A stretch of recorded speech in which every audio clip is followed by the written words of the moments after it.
Hey guys, I just wanted to take a few minutes today and talk to Kareem about how his game's developing, what some of the things he's doing to improve his game, and also give you some tips on how you also can improve. So during the last year, what have been some things that you've been improving in your game?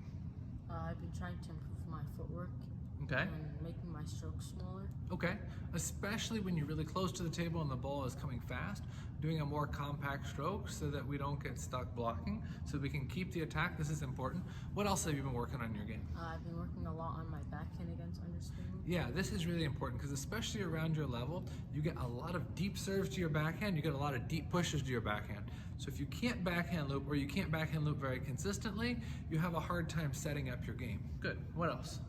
I've been working on adjusting quickly. Okay, adjusting. Adjusting to what? To different types of balls. Okay, yeah, adjusting different types of balls. And that's something that we've been working on with your online power pong robot lessons, is setting up different degrees of spin. Because a lot of times when people practice with the power pong robot, they get one particular type of spin over and over and they get used to that. But in a game, they're playing against different types of people and they're playing against different types of balls, so they have to adjust, okay? So what might be one drill that we would do in a lesson?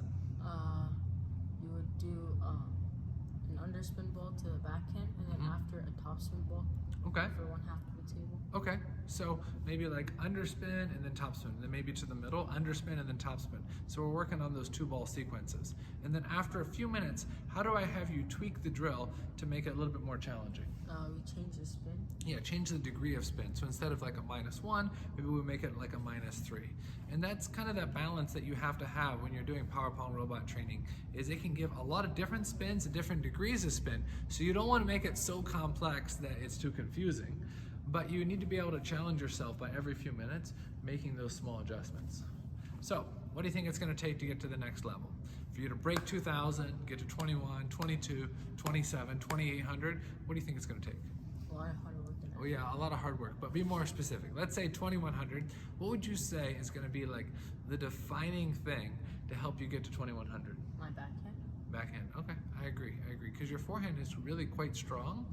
And the thing is, you can play forehand from the backhand side pretty good, but also developing the backhand as far as opening and then follow-up, this is important.